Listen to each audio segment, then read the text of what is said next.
Alors bonjour, ok, ici Dr Nguesson. Donc je voudrais ici rendre hommage à un grand homme, à la personne du président de la République de Côte d'Ivoire, Alassane Dramane Ouattara. Mais avant, je voulais d'abord rendre hommage à un plus grand homme. Plus grand homme dans ce sens que cet homme était le père d'Alassane Dramane Ouattara. Cet homme était le pilier central d'Alassane Dramane Ouattara et continue d'être le pilier central de la Côte d'Ivoire, et peut-être même de l'Afrique, et peut-être quelque part au monde. Cet homme qui a créé un édifice, qui a mis un soubassement, que nous a montré la voie à suivre, qu'aujourd'hui, le père Alassane Dramane Ouattara est en train de suivre. Et c'est parce qu'il est en train de suivre ces édifices et ces instructions que je voudrais ici lui rendre hommage. Donc Félix Houphouët-Boigny, père à son âme, le père de la nation de Côte d'Ivoire, le père fondateur de la nation de Côte d'Ivoire, je répète, Félix Dia Houphouët-Boigny, nous a inculqué des valeurs que les pères que nous avons aujourd'hui, et nous les enfants et nos enfants à nous, pourront peut-être, hopefully, follow up, suivre, pour mener à bien la Côte d'Ivoire. Aujourd'hui, la Côte d'Ivoire s'identifie aux grands pays du monde. Notre vision, ce n'est plus nos voisins, c'est les gens d'ailleurs qui ont réussi dans leur économie, dans leur société. En l'occurrence, les États-Unis d'Amérique, le Japon, la Chine, la France, l'Angleterre, du moins les États-Unis, le Canada, juste pour mentionner cela. Donc voilà notre but, voire même les dépasser, parce que on va copier ce qu'il y a de bien avec eux, mais aussi on va rejeter ce qu'il y a de mauvais avec eux, parce qu'ils ne sont pas parfaits, et ajouter à ce qu'on a copié nos valeurs et quelque chose de mieux pour qu'eux aussi copient sur nous. Ça veut dire que nous sommes là, juste pas pour copier, mais alors pour faire mieux que ce qu'ils ont fait. Et là, je vois que Houphouët-Boigny a déjà planté ce seed qui aujourd'hui a porté fruit à la personne d'Alassane Dramane Ouattara. Alors, il y a eu un moment, et ça continue d'être, que tout le monde parle de fouettisme. Le fouettisme, je voulais redéfinir le fouettisme. Et je voudrais que vous vous rejoigniez à moi pour accepter cette nouvelle définition de l'euphotisme, pour qu'on puisse promulguer, propager cette nouvelle façon de voir ce qu'on appelle l'euphotisme. L'euphotisme, c'est la paix, c'est la discipline, c'est le travail. L'euphotisme, c'est l'unité, c'est l'union. L'euphotisme, c'est la collaboration. L'euphotisme, c'est le pardon. Le fouettisme, c'est la force et l'amour du prochain. Donc, dans l'union, nous travaillons ensemble, nous nous apprécions, nous nous aimons, nous formons un seul peuple, quel que soit de quelle partie horizon de la Côte d'Ivoire vous venez. Et dans cette union, nous allons maintenir une certaine discipline en respectant les règles et les normes qui sont établies. Et puis, travailler très durement pour non seulement avoir notre pain, mais pour garantir le pain de notre postérité. Alors, Houphouët-Boigny c'est un visionnaire. Et je crois que tout le monde se réclame aujourd'hui au fouettistes. Mais on se réclame au fouettistes parce que, bon, ou bien on est PTCiste, donc on dit, bon, c'est nous qui sommes dans la lignée du Houphouët-Boigny. On est RHDP, donc c'est nous qui sommes dans la lignée du Houphouët-Boigny. Même le FPI se réclame au fouettistes. Ceux qui ne faisaient pas là-bas au fouet, ceux qui n'étaient pas d'accord avec l'idéologie politique du Houphouët-Boigny, et il n'y a rien de mauvais à cela, hein? Et tous aujourd'hui se réclament au fouettistes. Mais je crois qu'ils se réclament au fouettistes dans un seul contexte. Pas parce qu'ils sont d'accord aujourd'hui avec la philosophie politique du Houphouët-Boigny, mais de la nature de l'homme. Et cette nature de l'homme, c'est ce que j'ai cité plus haut. C'est l'union, c'est la discipline, c'est le travail. Donc l'amour du prochain, c'est l'unité sociale, c'est l'amour de toute personne, quelle que soit leur origine, ou alors leur patrimoine culturel, ou alors ce qu'ils font, comme ils entendent les choses, dans l'ordre des choses. Voyez-vous, je voulais vous donner un exemple de la vision de Houphouët-Boigny. La vision de Houphouët-Boigny, par exemple, un exemple dans l'éducation, dans ce domaine que je connais mieux. En 1971, Houphouët-Boigny a instauré, en Côte d'Ivoire, l'école télévisuelle. Et ça a été critiqué, c'est tout à fait normal, parce que quand on ne connaît pas quelque chose dont on a peur, parce que c'est ce dont on a peur, ce qu'on ne connaît pas dont on a peur, c'est ça?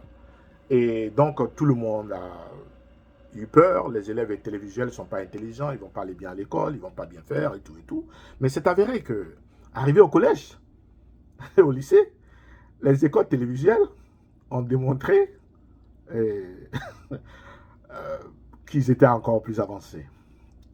Et aujourd'hui d'ailleurs, de 71 à aujourd'hui, je crois que nous sommes à 46 ans, si je ne m'abuse, ou 48 ans, c'est ça? Donc 48 ans après, en 2024, il y a les grandes universités, certaines grandes universités du monde, si ce n'est pas toutes les universités d'ailleurs, mais je vais citer les quelques-unes auxquelles je suis affilié ou alors je suis passé.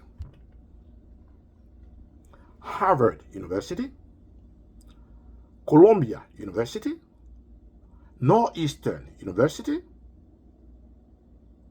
Walden University, Cornell University, City of New York, College of St. Lawrence, toutes ces grandes institutions académiques se veulent être des pionniers de l'éducation à distance. Mais l'école télévisuelle, c'était l'éducation à distance. Que Houphouët-Boigny a vu en 1971. Ça ne se pratiquait pas en France, ni en Grande-Bretagne, au Royaume-Uni, ni au Japon, ni en Chine. La Chine n'était même pas encore dans cet état qu'elle est aujourd'hui, ni même aux États-Unis. OK? Où l'Internet est né. Voilà, je voulais souligner ça en passant, que l'Internet est né aux États-Unis avec l'armée américaine. OK? Et tout ce qu'on sait aujourd'hui se base sur cet Internet. Que ce soit Google, Facebook, WhatsApp et toute la panoplie. OK? Donc, Houphouët-Boigny avait cette vision. En plus de cette vision académique ou vision intellectuelle, Houphouët-Boigny avait des visions de structure sur lesquelles aujourd'hui, son Excellence le Président de la République, Alassane Dramane Ouattara, est en train de bâtir. Et donc, je rends hommage à Alassane Ouattara. Pourquoi? Parce que, après la mort de Houphouët-Boigny, nous avons eu beaucoup de leaders qui sont passés. Je crois qu'il est le 4e en titre. Et eux tous, je saurais dire ce qu'ils ont fait, mais ce qu'Alassane fait, c'est palpable. On dit comme ça chez nous en Djoula, comme on dit en Malinké. Ni ma kilo lo ni ka borofa ibalo. Si tu ne connais pas kilogramme, que tu vois un sac qui est plein, tu sais que le sac il est plein. Chez nous, on vend cacao. Il y a des sacs qu'on fait, et puis ces sacs-là sont des sacs de 100 kilos. On dit quand tu remplis le sac de cacao jusqu'à ce niveau-ci, et que tu couds, ce sac-là, ça va faire 100 kilos. Ça a été déjà vérifié. Donc, quand le planteur qui n'a jamais été à l'école, qui ne sait pas fait la différence entre 1 et A, il voit le sac est plein, à Kaloko Borabarafa. Il sait que le sac est plein. Sakinayi. Quand on fait Sakinayi, c'est gagné kilo na dio. Kilo ya wadio. Il faut lui reconnaître ça. Encore, j'ajoute, ni djou kake son zaniye, a faut faire un coup de bod là. Alassane, il fait un coup de m'di, oui, bod là fait on. Mais fait un coup de n'entadi. Kounyaka. Alors, comme ça, on dit comme ça que même quand tu n'aimes pas le lièvre, il faut lui reconnaître à cet animal de savoir courir. Et mais dans le jargon malinké, on dit content, ça veut dire qu'il n'a pas de tête. Donc il est un peu idiot. Alors, je crois que quelqu'un qui fait ce qu'Alassane fait, ça c'est même l'expression de l'intelligence et de l'intellectualisme. N'est-ce pas? Il met en pratique ce qui est en théorie.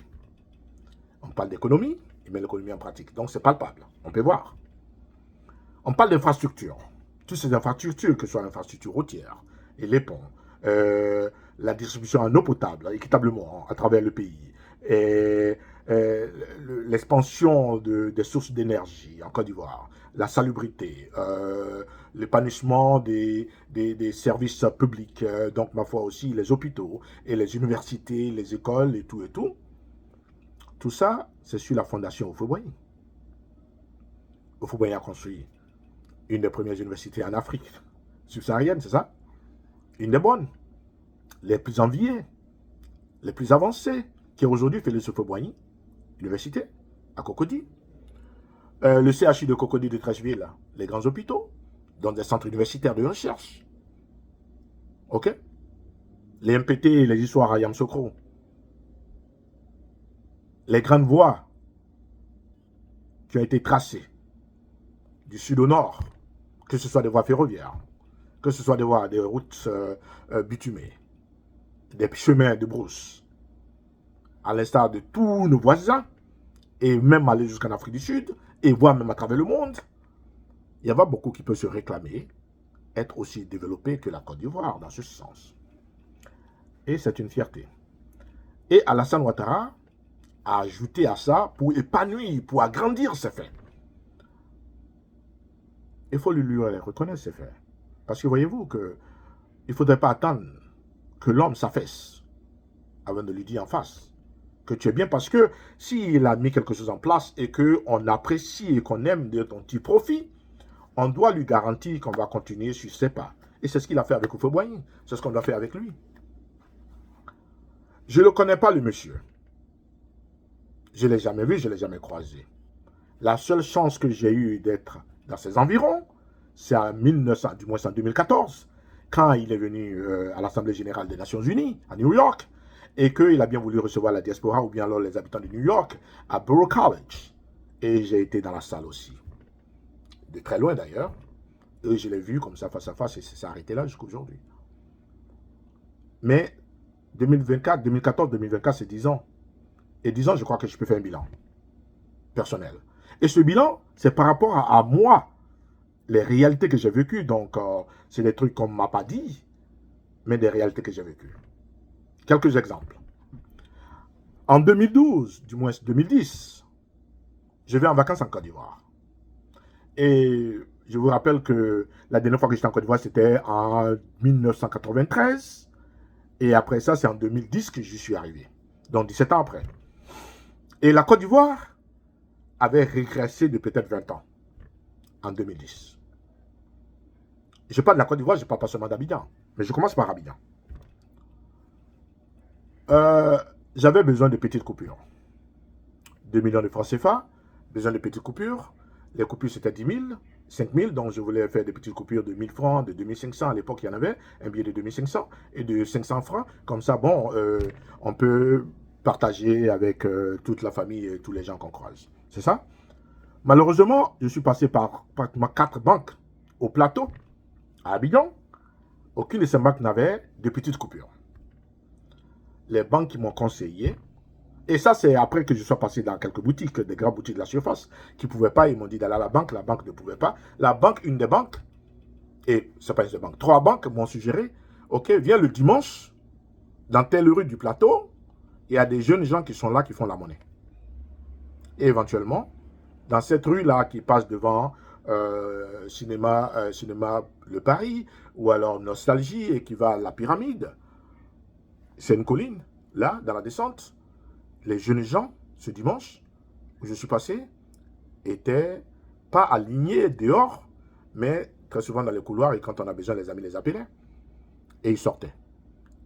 Il y a d'autres qui avaient des coupures de 1000 francs, d'autres avaient des coupures de 2500, d'autres avaient des coupures de 5000 francs, d'autres avaient des coupures de 500 francs.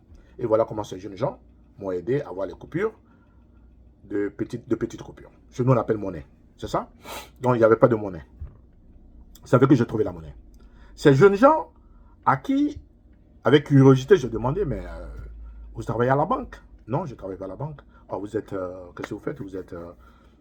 Vous faites des échanges de monnaie? Oui, on fait échange de monnaie. Ah, mais d'où vous gagnez l'argent? Ah, le grand, tu poses beaucoup de questions. Hein? Qu'est-ce qui se passe? Ils ont cru que j'étais un agent quelconque. Je dis non, je ne suis pas agent, je suis en vacances. Et ça m'intéresse de savoir qu'est-ce qui se passe et tout. Je suis parti à la banque, on m'a dit de passer vous voir. Non, c'est des tontons qui nous donnent l'argent, donc nous on échange et puis ils nous donnent un pourcentage après ce qu'on a pu échanger et toutes ces histoires. Ah, d'accord. Ils ne m'ont pas dit le nom d'un tonton. Mais alors c'est des tontons et des tantis. Ok? D'où sortent ces tontons et ces tantis? Et qui n'avaient pas d'argent en banque. Bref, je ne vais pas me tarder là-dessus.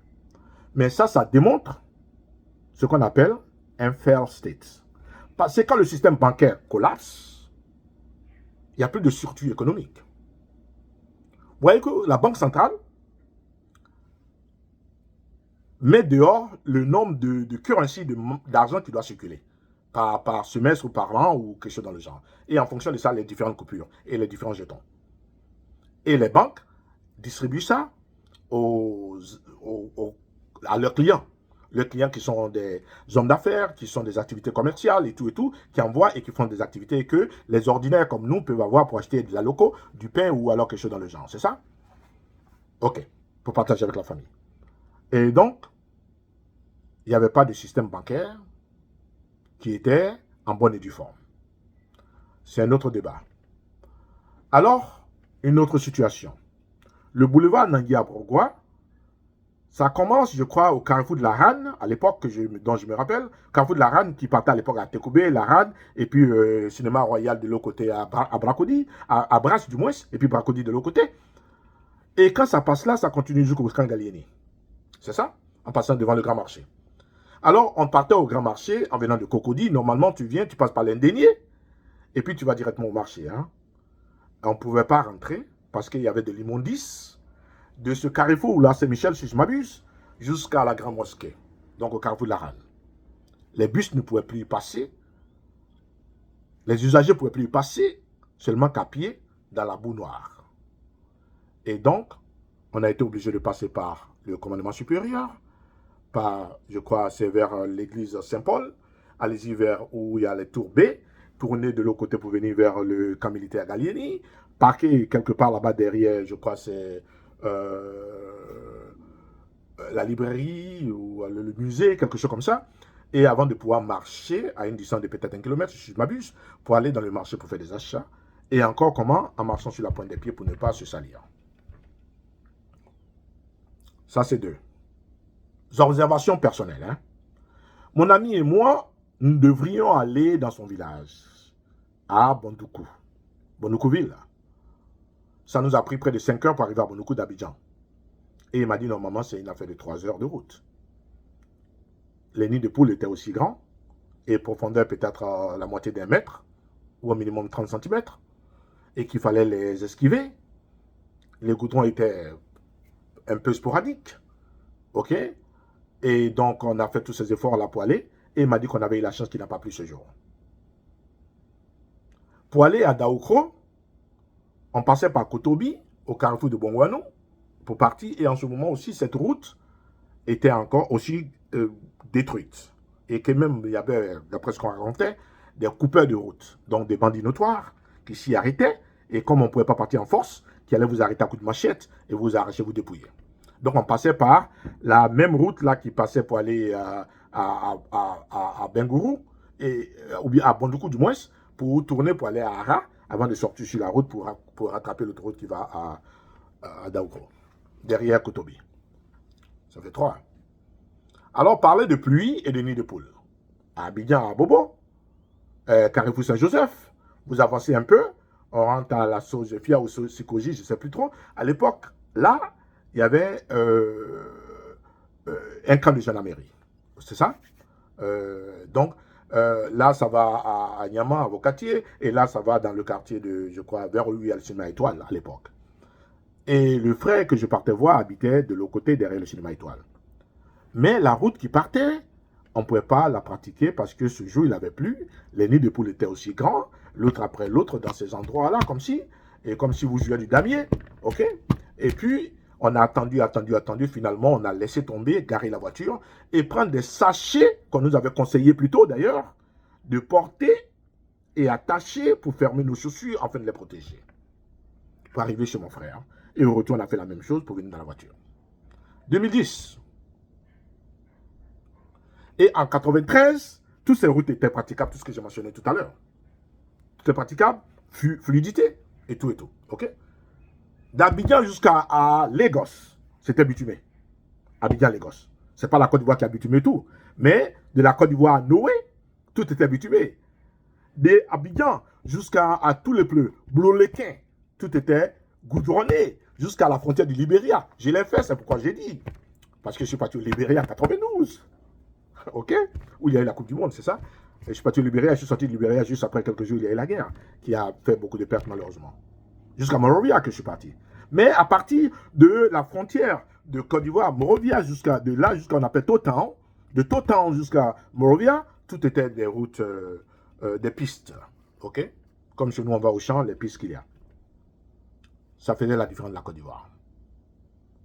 J'avais traversé la Côte d'Ivoire en long et en large. De là à Tengrela. OK? De là au Ghana, de là au Libéria, la frontière de Guinée, donc j'ai plus ou moins une idée de ce qu'était la Côte d'Ivoire, en 91, 92, 93. Et en 2010, donc pratiquement près de 10 ans après, 17 ans après, comme j'ai dit, voilà ce que j'ai trouvé. Et ça, c'est ce que j'ai vécu personnellement. On ne me l'a pas dit. Aujourd'hui, j'ai oublié de mentionner qu'en 93, 92, on partait au champ sur goudron. Hein. Voilà, c'est une façon de rigoler. Mais quand vous sortez de Daoukroville et que vous allez dans votre champ, le goudron continuait jusqu'à peut-être, pas 1 kilomètre, mais au moins quelques 200, 300 mètres avec les poteaux électrifiés. Et ça, c'est pas seulement Daoukro.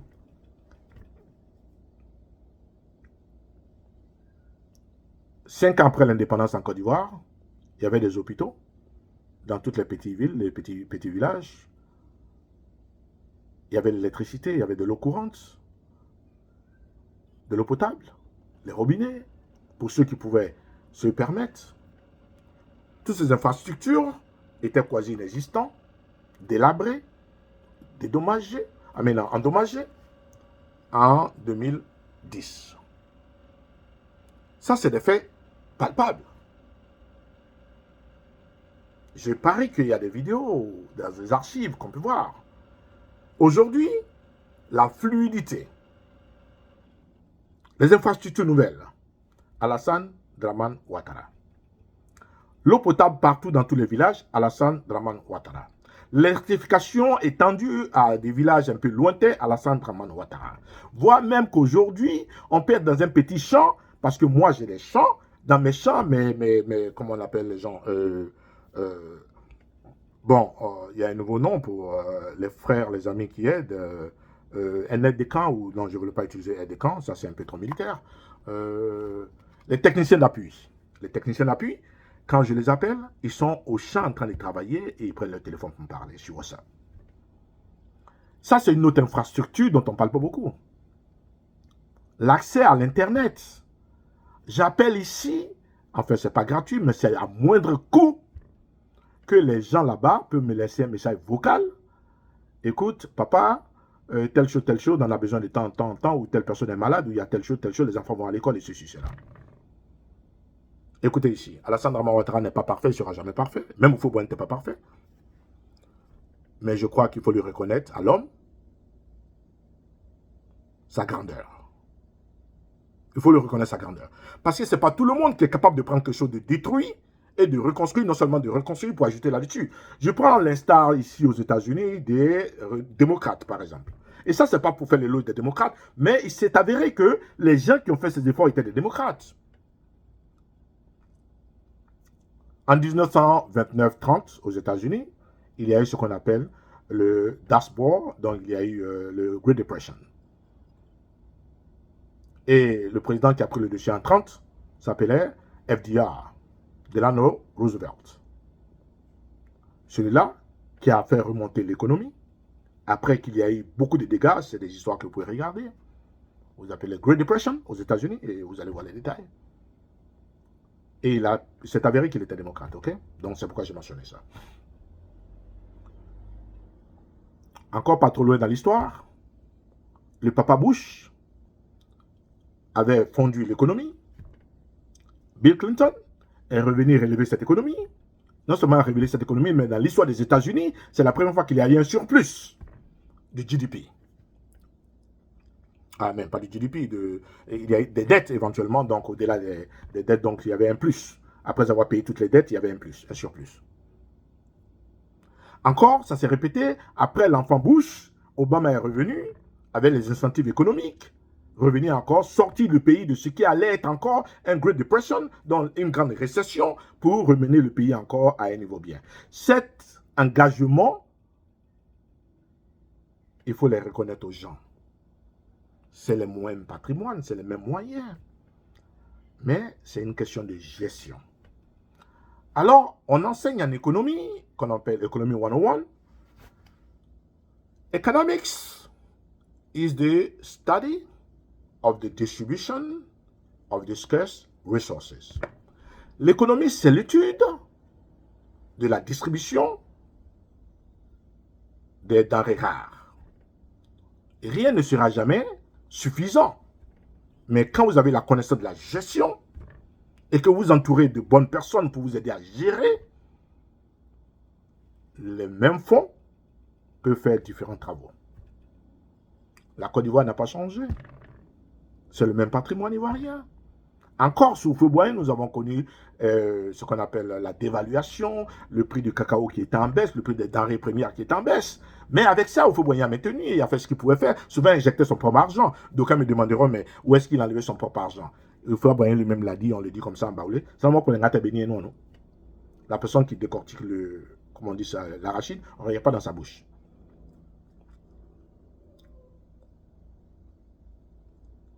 À l'époque, pour même encourager les élèves à aller à l'école, on leur payait des bourses. Que d'autres ont pris en mal, ont cru que c'était une obligation du gouvernement.